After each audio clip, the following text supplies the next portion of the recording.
Streamingnya aku off sebentar, nunggu bapaknya masuk, menangis kuota aku.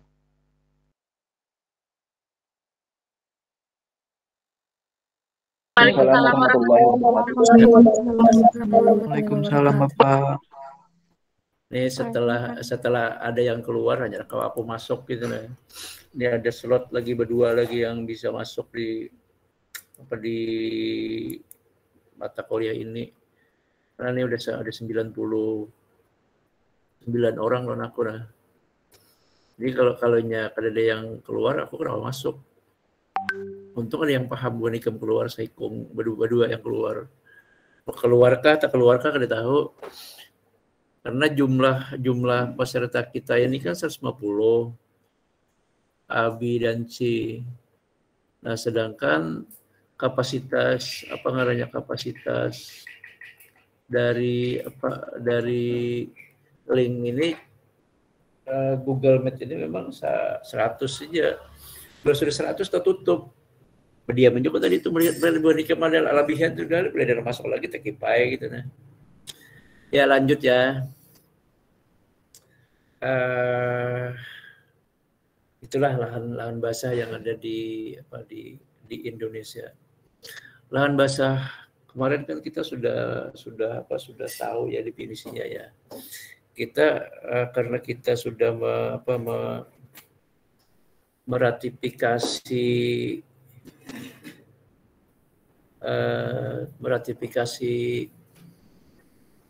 konvensi Ramsar yang Iran itu, maka mau pada mau kita harus mengikuti klasifikasi yang ada di konvensi itu. Kita sudah meratifikasi ya, meratifikasi konvensi Ramsar artinya kita mengikuti apa yang menjadi batasan dari konvensi Ramsar itu.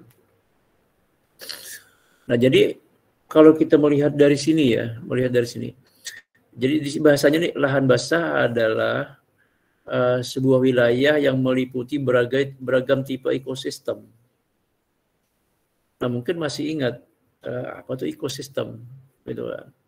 Apa itu ekosistem? Ekosistem itu hubungan timbal balik antara makhluk hidup biotik dengan makhluk yang tidak hidup abiotik di luar manusia, itu ekosistem. Nah, kalau sudah masuk manusia, itu sudah lingkungan hidup katanya. Lingkungan hidup itu batasan-batasan aja ya, untuk membedakan aja.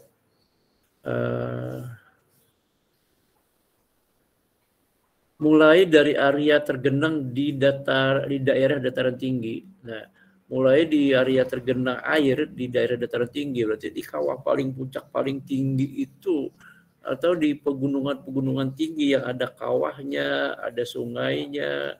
Nah, sepanjang di kiri kanannya itu ada pepohonan dan segala macam, maka pasti ada sumber air yang ada di sekitar itu. Pasti ada sumber air di sekitar itu.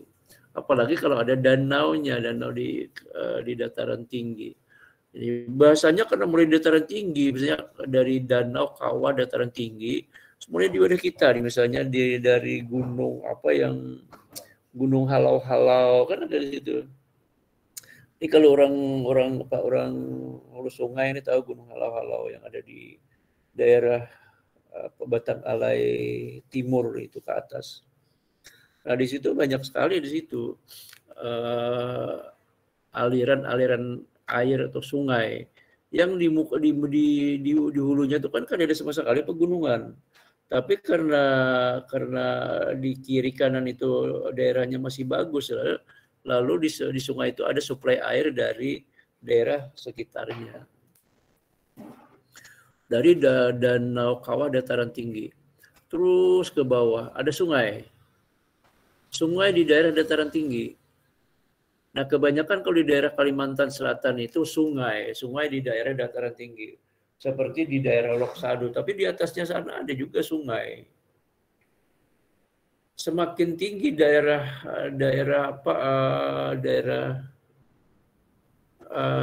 dataran kita semakin tinggi atau daerah daratan semakin tinggi, maka di situ biasanya jenuh air. Airnya tuh parak-parak gitu lawan permukaan tanah, ada terlalu jauh.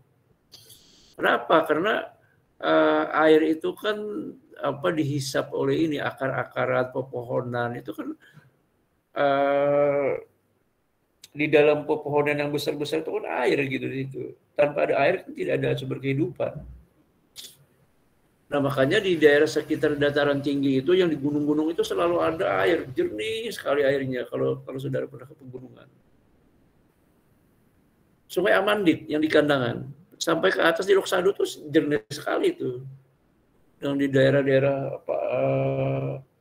di daerah yang air terjun saya lupa tuh air terjun di situ. Air terjun Haratai, Pak. Iya, Haratai itu jernih sekali tuh. Sampai ke daerah-daerah yang di daerah yang gazebo banyak tuh di situ. Itu jernih sekali airnya.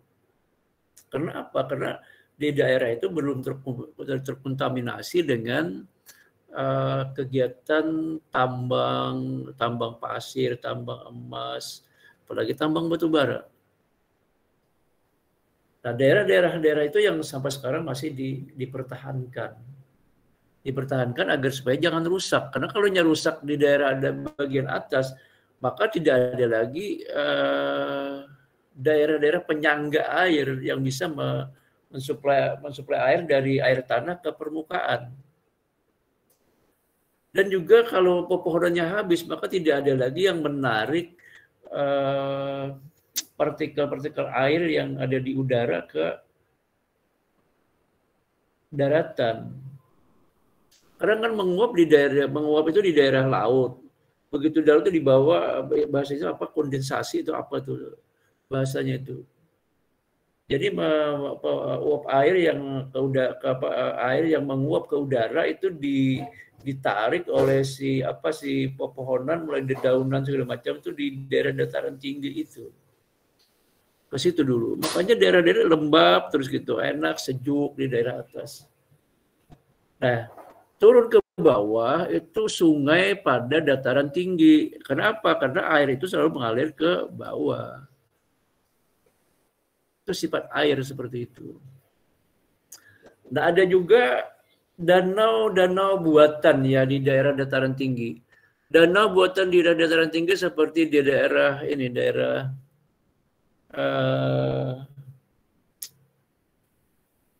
Riam Kanan itu danau buatan itu. Riam Kanan itu danau buatan dengan membendung di bagian hilirnya yang nantinya dimanfaatkan untuk kegiatan pertanian, kegiatan pembangkit listrik tenaga air itu PLTA di Riam Kanan. Nah itu bendungan yang dibuat gitu ya, bendungan yang dibuat.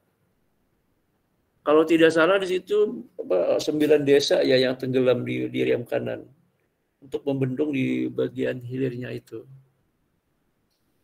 Nah, kenapa saya menjelaskan ini? Agar supaya saudara memahami bahwa ternyata lahan basah itu tipologinya seperti ini, gitu. Batasannya seperti ini. Nah, sehingga pada saat orang bertakon, apa garang nikam belajar lahan basah? Kalau kada banyak bisa menjelaskan perdefinisi dengan contoh seperti ini, mereka bingung kan. Nah, tapi kalau sudah dijelaskan seperti ini kan, itu lahan basah, kenapa tidak boleh rusak gitu. Kenapa harus dijaga keseimbangannya? Bahasanya itu keseimbangan yang dinamis, steady state. Jadi itu dengan memperhatikan daya dukung dan daya lenting lingkungan seperti yang saya jelaskan minggu yang lalu. Jadi setiap eksploitasi sumber daya alam yang ada di situ, terutama sumber daya alam hayati ya, apakah itu flora atau fauna. Flora itu tumbuhan, fauna itu binatang. Itu harus memenuhi kaidah-kaidah daya dukung dan daya lenting lingkungan. Nah, karena apa? Karena ini saling ketergantungan dalam sebuah ekosistem. Nah, kalau satu aja yang rusak, maka ekosistem ini rusak semua. Inilah hubungan sistem yang sifatnya fungsional. Nah, masing-masing itu sesuai dengan fungsinya. Misalnya fungsi dari tumbuhan, fungsi dari pepohonan yang besar itu apa gitu. Ada semua untuk kehidupan. Nah, kalau untuk kehidupan manusia, pepohonan yang besar itu untuk menghasilkan oksigen. Nah, kalau tanaman alami itu dibabat habis lalu diganti dengan sengon misalnya, diganti dengan tanaman-tanaman lainnya yang kurang begitu familiar dalam hal menyerap air. Nah, maka persediaan air di dataran tinggi itu semakin berkurang. Bahkan mungkin habis sama sekali. Nah, fungsi dari pepohonan yang besar-besar itu juga untuk menahan laju air tanah. Tanaman perdu di situ itu menahan laju air tanah, kayak semak-semak itu, menahan laju air tanah. Nah, kalau sudah gundul di kiri kanan segala macam, maka pada saat hujan turunnya itu kayak banjir bandang, laju benar gitu.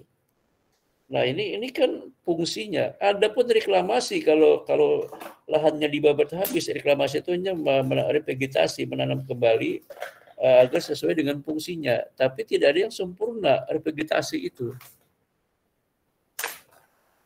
Fungsinya pasti berkurang. Sebagus apapun reboisasi atau penghijauan, itu kurang karena tanamannya bukan tanaman alami. Nah, tanaman alami di daerah hutan itu mempunyai nilai-nilai mempunyai nilai-nilai ekonomis ya dan nilai ekologis. Kalau nilai ekonomis itu bisa diperjualbelikan, tapi kalau nilai ekologis, misalnya buah luwak aja ya, buah luwak, tanaman luwak di daerah dataran tinggi. Lalu buah luwak ini kan makanan kancil. Nah, sekarang karena buah luwak, tanaman luwak itu sudah habis, maka datang aja ke daerah pegunungan tinggi itu orang-orang maka tatamu lawan kancil pelanduk gitu. Tahu kan makanan pelanduk. Tapi jangan buah nikem ini pelanduk aja kada tahu, kancil kada tahu, rusak kada tahu. Kalau rusak mungkin tahu. Tapi kalau kancil, pelanduk, itu mungkin kada tahu. Nah, begitu habis terbabat oleh kegiatan yang sifatnya itu besar-besaran, skala besar, maka sumber kehidupan bagi fauna kecil-kecil itu jadi hilang dan ini akan bisa lagi hidup di situ. Itulah ekosistem yang saling ketergantungan. Bilanya ada buah luwak tuh di situ tuh, kada jauh tuh ada tuh kancil. Karena itu sumber makanannya. Sumber makanan dari hewan yang kecil yang seperti kucing gitu ya, kayak seperti kelinci. Tapi lebih lincah dari kelinci. Nah, jadi mulai dataran tinggi paling atas yang terbangun karena mungkin adanya gunung berapi segala macam itu. Kalau di Kalimantan saya kira ini nggak ada nih danau kawah dataran tinggi nggak ada. Tetapi ini menurut definisi Ramsar, konvensi Ramsar. Jadi mulai dari danau kawah dataran tinggi, habis itu sungai di dataran tinggi, atau bendungan buatan yang nantinya punya nilai ekonomi yang luar biasa. Karena apa? Karena bisa digunakan untuk pembangkit listrik tenaga air atau sumber energi yang bisa terus-menerus. Dan bisa juga digunakan untuk mengairi saluran irigasi yang ada di daerah hilirnya. Nah, di daerah hilir dari sungai dataran tinggi atau bendungan di daerah atas itu bermanfaat untuk mengaliri sawah-sawah penduduk. Sawah-sawah penduduk. Nah, kalau yang bendungan di Batang Alai Timur itu katanya ya, tapi karena belum sempurna, kapasitasnya tidak sampai segitu. Nah, katanya itu bisa mengairi sawah itu seluas 30.000 hektar. Nah, coba kalau misalnya itu bisa berfungsi dengan baik di hulu Sungai Tengah, maka sawah yang 30.000 hektar itu bisa ditanami sampai 2 atau 3 kali setahun dengan tanaman yang unggul. Nah, ini karena dengan teknologi maka produksi pertanian itu bisa lebih meningkat. Teknologinya seperti apa? Bangunan irigasi teknis setengah teknis. Jadi irigasi itu mulai saluran primernya yang paling ganal dulu gitu. Betul, hanya ke cabang-cabangnya itu saluran sekunder. Karena ada lagi yang membagi ke sawah-sawah di daerah-daerah tertentu, itu saluran tersiernya di peringkat 3. Nah, jadi semuanya itu punya saling ketergantungan antara satu sama lain. Satu sama lain, saling ketergantungan. Nah, itu mulai dari kawah dataran tinggi, sungai di dataran tinggi, dan bendungan yang ada di daerah dataran tinggi. Karena kalau bendungan itu pasti membendung satu kawasan yang bisa menghasilkan debit air yang tinggi sehingga bisa dijadikan sebagai pembangkit listrik tenaga air dan bisa digunakan untuk memenuhi air di saluran irigasi. Nah, yang jadi persoalan adalah faktor pendukung di daerah irigasi yang sampai ke persawahan itu kita yang masih belum terbangun di Kalimantan Selatan. Di Kalimantan Selatan ini kan ada 3 bendungan. Bendungan yang pertama itu bendungan Riam Kanan. Bendungan yang kedua itu ada di Batang Alai Timur. Dan bendungan yang ketiga itu ada di Kabupaten Tapin, itu di daerah Rantau Kiwa kalau tidak salah, yang baru selesai dibangun. Nah, itu fungsinya semuanya dalam kerangka untuk yang 2 tadi, pembangkit listrik tenaga air dan untuk mengairi sawah penduduk dengan saluran irigasi teknis. Itu manfaatnya atau fungsinya. Nah, kalau di daerah dataran atas itu rusak, maka debit air yang masuk ke bendungan itu juga sangat berkurang. Makanya dulu kan kita sering ada pemadaman listrik gitu ya. Pemadaman listrik karena apa? Karena debit air yang dibutuhkan untuk memutar turbin di Riam Kanan itu ada mampu. Kalau bendungan yang ada di Batang Alai Timur dan di Tapin itu hanya untuk keperluan irigasi. Yang jadi persoalan juga, sumber airnya bisa terpenuhi, tapi mekanisme di bagian hilir yang menggunakan air irigasi itu tidak tertata dengan rapi, masih belum terbangun dengan rapi. Contohnya di Kabupaten Banjar. Di Kabupaten Banjar itu air irigasi itu bukan digunakan untuk kebutuhan pertanian, tapi kebanyakan oleh kegiatan tambak yang ada di kiri dan kanan dari saluran irigasi utama itu. Kiri kanannya lihat aja tuh. Mulai di Karangintan lah sampai ke Sungai Tabuk. Itu banyak benar tuh pengarahnya tambak-tambak masyarakat yang ada di bagian kiri dan kanan jaringan irigasi. Nah, ini apa semuanya? Ini semuanya punya nilai ekonomis yang luar biasa. Nah, ini memanfaatkan lingkungan lahan basah. Nah, apa urgensinya bagi masyarakat program studi administrasi negara, administrasi publik? Nah, kita kan suatu saat kan mungkin jadi tokoh LSM atau mungkin nanti ada jadi pelaksana di lingkup pemerintahan yang ada di konsultan segala macam. Nah, dengan pengetahuan seperti ini kita bisa menyikapinya dengan arif. Nah, kalau bakal merusak lingkungan, tindakannya seperti apa?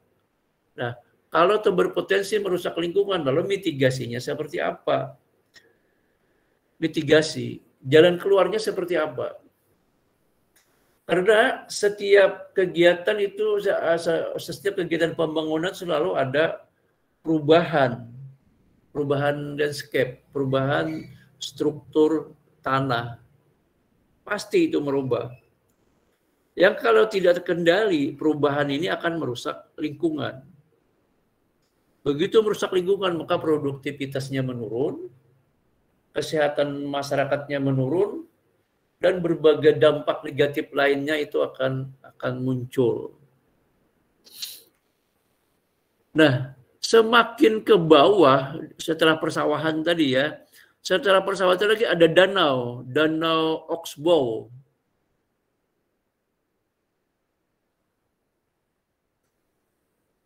Ini danau seperti apa, yang Oxbow ini seperti apa? Misalnya seperti danau-danau yang ada di Sungai Buluh gitu kan, yang ada di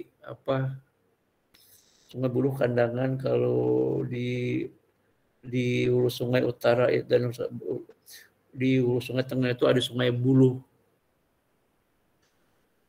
Sungai Buluh. Di situ ada yang namanya Danau Cermin ya, gitu. Nah, itu di belakang persawahan penduduk, dan itu sangat-sangat dalam sekali. Debit air itu jenuh air ya, jenuh air. Jadi kalau ada musim hujan ditambah nangka itu,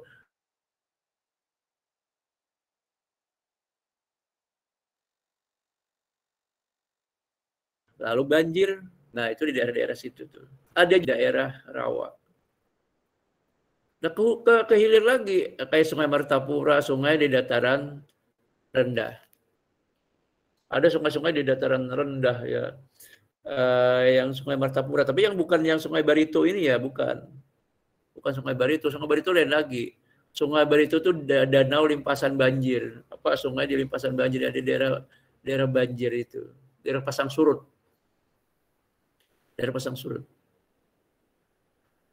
Nah, kalau danau limpahan banjir ini pada saat banjir inya tuh tenggelam, tapi pada saat surut itu membentuk cekungan yang berisi air. Jadi danau itu pada saat surut, tapi kalau dalam kan tenggelam. Pada saat dalam tenggelam. Nah, ini bisa dimanfaatkan oleh penduduk sekitarnya itu untuk memelihara ikan dan hasil-hasil perikanan lainnya. Diulah orang lah di situ, di kandang orang, di sumur orang, segala macam. Makanya banyak di daerah-daerah hulu sungai itu yang sumur buatan, sumur penduduk itu yang panjangnya mungkin sekitar yang 50 meter gitu. Yang 100 meter kali 2. Nah, ini nih di sekitar itu, di sekitar danau limpasan banjir itu. Jadi pada saat banjir atau pasang tertinggi, dia naikkan ke situ banyu. Nah, karena biota air, ikan-ikan itu ada di situ. Nah, cuman kalau di daerah air tawar, ini yang limpasan banjir kali sampai biota air laut yang kali sampai ke situ, itu ada biota air laut. Kenapa? Karena kebutuhan biota air laut itu biasanya airnya harus asin atau payau. Danau limpasan banjir, ada hutan rawa, ada hutan rawa bakau. Hutan rawa bakau ini daerah mangrove. Itu hutan rawa bakau itu, daerah mangrove. Yang paling banyak mangrove ini di daerah Tanah Bumbu, Kota Baru, dan Tanah Laut. Itu hutan rawa bakau. Nah, mengarah ke laut lagi ada hutan bakau. Kalau hutan bakau ini mangrove. Kalau hutan rawa bakau itu daerah rawa-rawa yang di situ tidak ada mangrove-nya. Tidak ada mangrove. Ada juga hutan rawa gambut seperti yang di daerah Gambut, daerah Sungai Tabuk itu hutan rawa gambut, bukan hutan rawa bakau, bukan. Nah, kalau persis di pesisir laut itu hutan bakau. Itu yang ada di pinggiran pinggiran Sungai Martapura ada hutan bakau. Hutan bakau ini tempat habitat dari biota air yang hidup di dua ekosistem, ekosistem perairan laut dan ekosistem air tawar. Ada di dua ekosistem.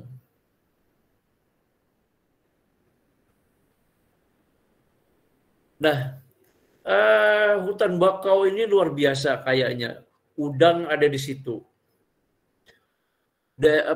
Ikan-ikan kecil habitatnya di situ juga.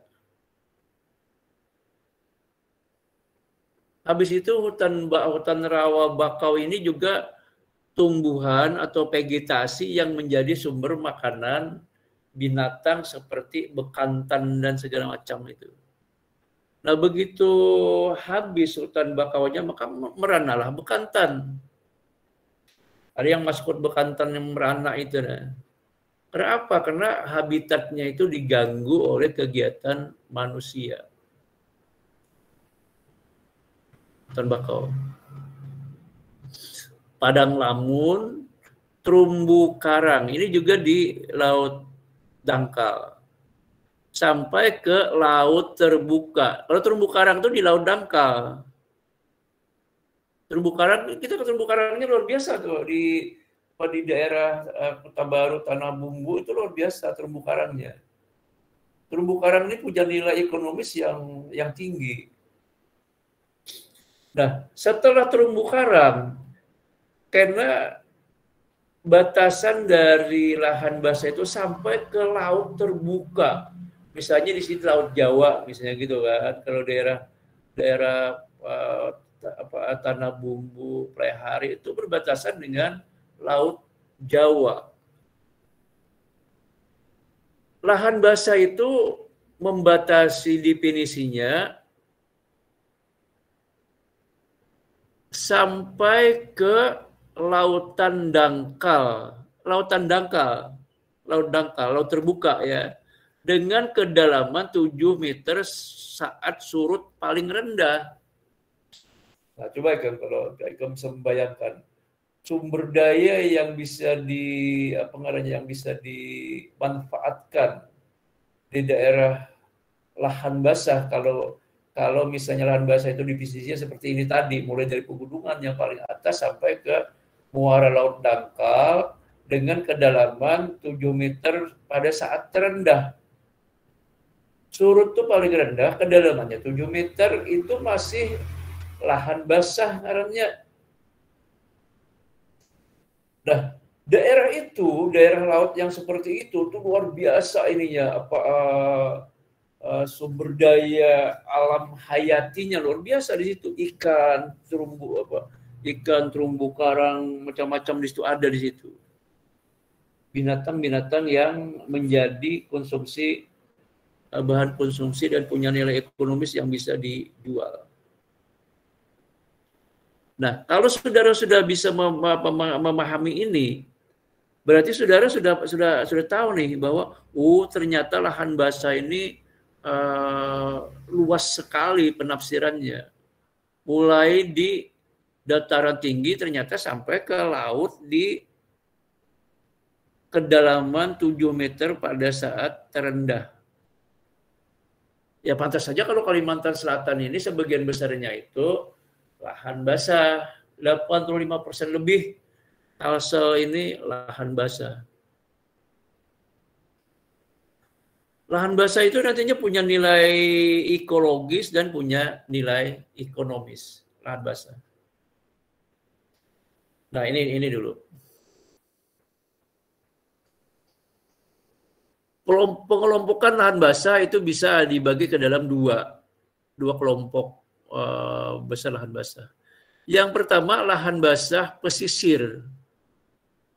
Meliputi daerah pesisir yang jenuh atau tergenang air, yang umumnya payau atau asin. Baik secara tetap atau musiman, umumnya terpengaruh oleh pasang surut air laut dan kondisi laut lainnya atau limpasan air tawar. Ekosistem, ingat bilang ekosistem ya. Ekosistem itu hubungan timbal balik antara makhluk hidup dan yang biotik dan abiotik, makhluk hidup dan yang mati. Ekosistem itu. Ekosistem yang termasuk dalam kelompok ini adalah hutan bakau, dataran lumpur dan pasir, muara sungai, padang lamun, dan rawa-rawa di daerah pesisir, daerah pantai.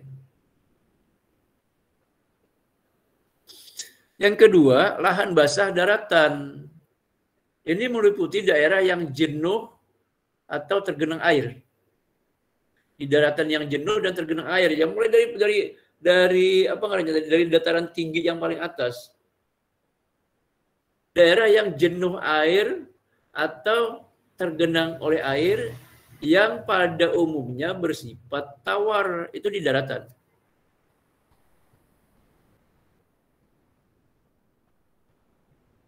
Dapat pula asin tergantung faktor-faktor edafik dan sejarah geomorfologinya, sejarah pembentukan lapisan bumi,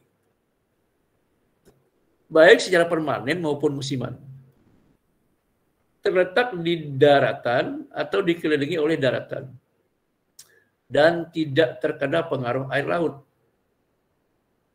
Nah, kalau kena pengaruh air laut itu masuk ke lahan basah pesisir.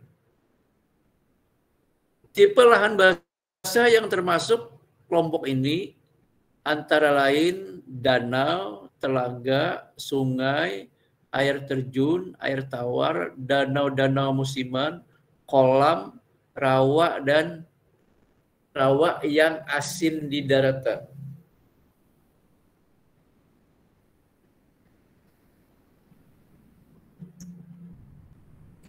Nah, ini klasifikasi dari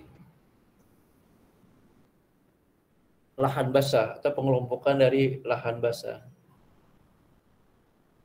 Pengelompokan lahan basah. Nah, jadi pantas saja ya kalau kita itu harus mempertahankan lahan basah, dan karena Kalimantan Selatan ini memang sebagian besar wilayahnya itu adalah area lahan basah.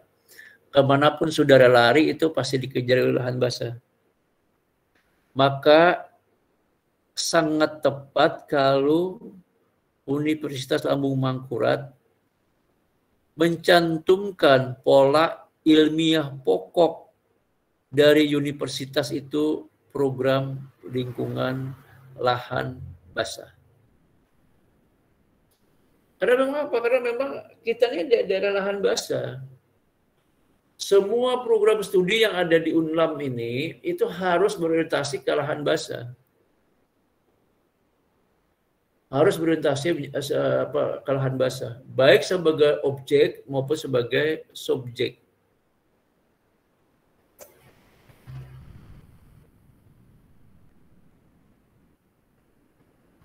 Nah, ini yang kita pahami. Berarti lahan basah di Indonesia menurut Konvensi Ramsar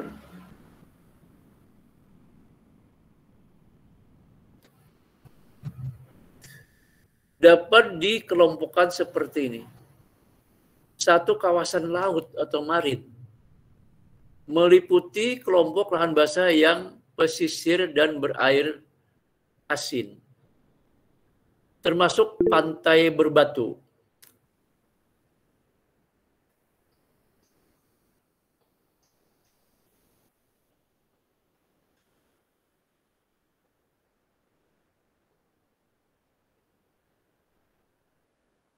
Halo, halo. Iya, Pak. Ya, Pak. Saya kira tadi Kenapa, Pak? Saya kira tadi keluar seperti yang job itu kan 40 menit aja. Kalau aku Pak berundung sorangan, Bu Nika benar-benar hari percuma aja, makanya aku cek lagi ke sini. Ada, Pak. Ada. Masih ada ya? Iya, ada. Masih ada, Pak. Lahan basah di Indonesia menurut Konvensi Ramsar. Jadi inilah pentingnya, makanya kita ini pola ilmiah pokok kita itu menurut Statuta UNLAM itu lingkungan lahan basah. Banyak yang tidak paham. Apa gerang kepentingannya lahan basah itu kita mempelajari aja. Nah, sekarang kalau kayak Bu Nika, nah, kira-kira kepentingannya untuk apa? Banyak sekali di situ. Kalau kebetulan saudara sebagai katakanlah orang sebelum begawi kan biasanya kita ini aktif di lembaga swadaya masyarakat, aktif di masyarakat. Saudara bisa menjadi jadi aktivis lingkungan. Bisa. Kalau kebetulan saudara itu mewakili desa gitu ya dalam hal berbagai kegiatan, maka saudara itu bisa menentukan desa saudara itu harus bergerak seperti apa. Harus menyetujui kegiatan seperti apa. Kalau sudah memiliki pengetahuan tentang lingkungan lahan basah. Kebetulan kalau saudara itu berkecimpung di bidang konsultan misalnya gitu. Saudara akan memahami bagaimana struktur, bagaimana fungsi dan manfaat lahan basah. Sehingga saudara akan berpikir apa yang harus saya perjuangkan untuk lingkungan lahan basah. Sebaliknya di pemerintahan, mulai dari pemerintahan yang tertinggi sampai yang terendah, karena itu selalu diminta persetujuan ya bila ada kegiatan apapun di pemerintahan. Nah itu juga harus mendapatkan persetujuan. Kalau kita ada di situ, duduk di situ, akses di daerah-daerah itu, kita akan bisa bersuara. Kita akan bisa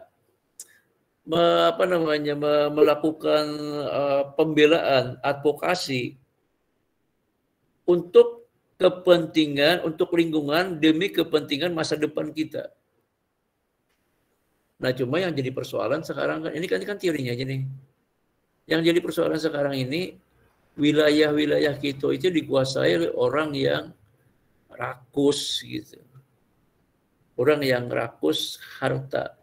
Sehingga tanpa melihat keberlanjutan sebuah ekosistem. Biar aja hancur, yang paling kita dapat duitnya. Nah, kalau sudah terpengaruh seperti itu, nah ini jadi apanya lah, jadi kendala pada saat kita mau ikut atau berpartisipasi dalam hal pelestarian lingkungan lahan basah.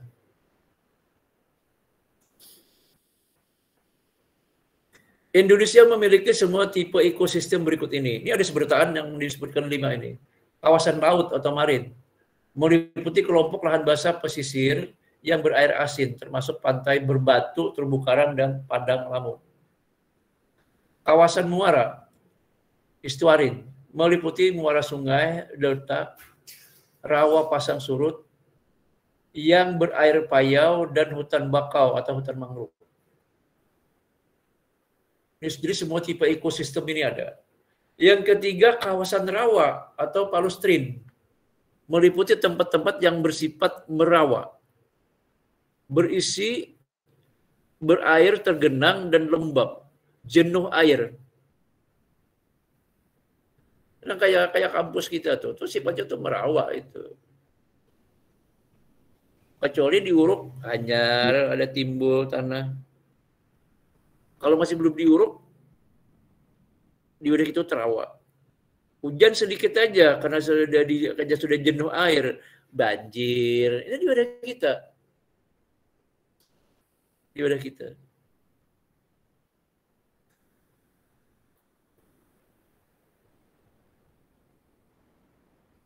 Misalnya hutan rawa air tawar, hutan rawa gambut, dan rawa rumput.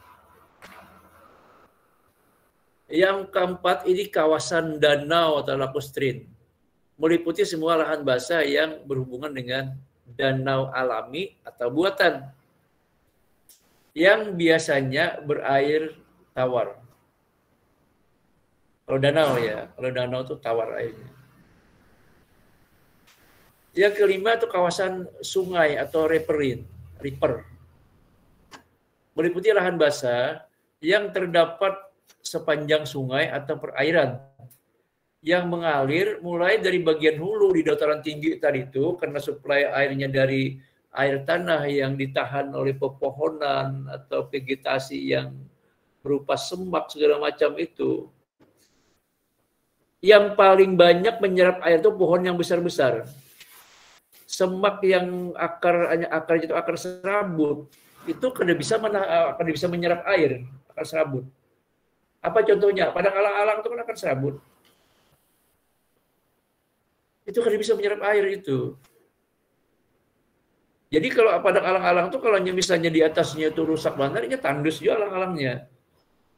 Meranggas ya, tandus.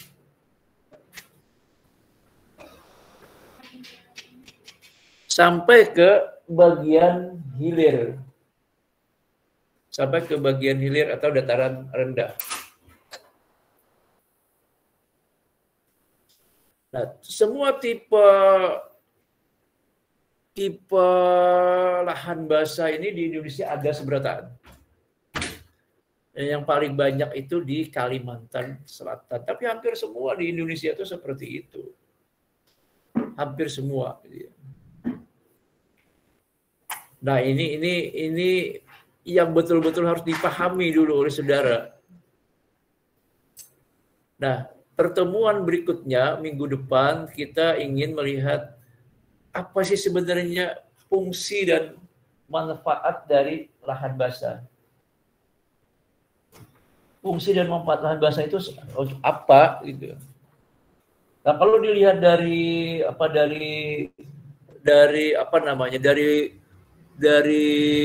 poin A sampai dengan F ini luar biasa lahan basah. Dan ini wajib dipertahankan. Kalau kada, maka daerah-daerah kita ini jadi neraka ya gitu ya. Neraka di dunia. Makanya lahan basah itu wajib untuk dilestarikan. Nah, untuk melestarikan seperti itu kita harus tahu dulu. Harus tahu lahan basah itu definisinya seperti apa ya yang tadi.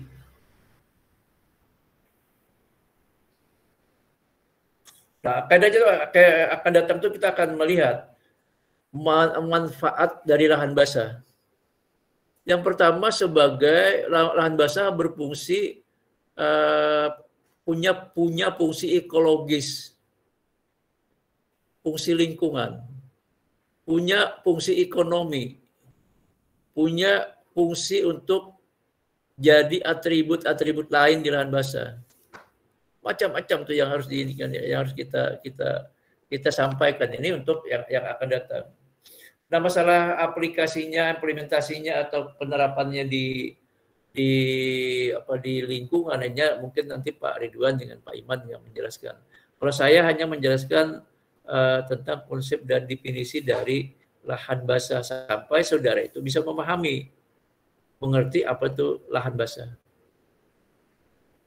Nah, sampai sekian dulu. Adakah yang ingin ditanyakan, saudara? Izin bertanya, Pak. Silakan. Untuk absensi gimana, Pak? Akan sudah diabsen. Coba ikam cek di absensi. Oke, Pak. Ikam cek di absensi. Aku tuh kadang menyuruh ikam absen seorang, aku absen seorang, berataan yang itu aku anggap hadir. Oh, ini. Kasih, Pak. Lihat tuh di pengarahnya di absensinya di Simari. Di Simari lihat itu sejumlah itu ada absen berataan, karena ada yang tertinggal. Sudah tak absen, Pak. Sudah, Pak. Sudah, Pak. Nah, Sudah, Pak. itu sudah absen berataan.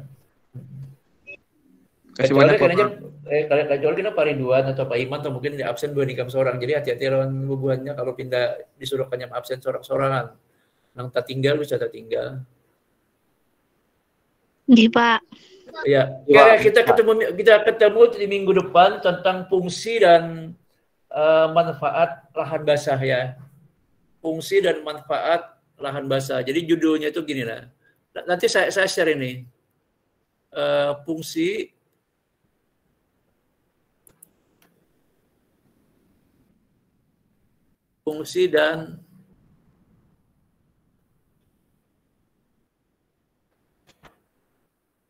dan manfaat lahan basah.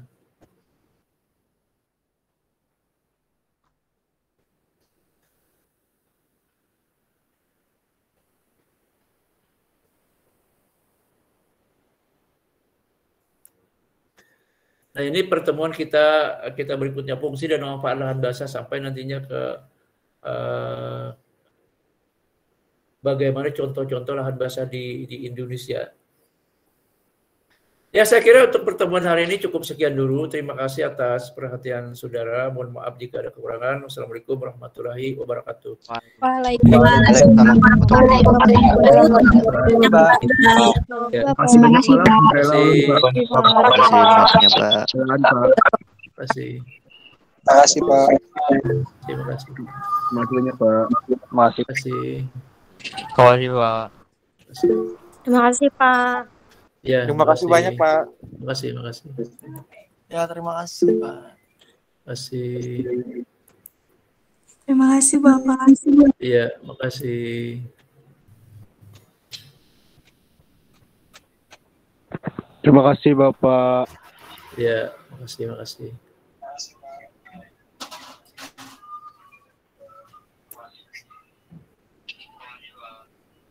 Makasih. Iya, makasih.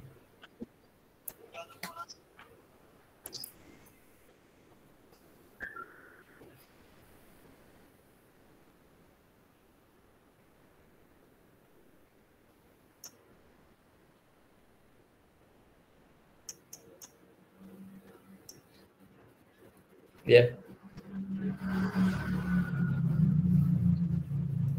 Oh, kalau Bapak silakan aja. Silakan.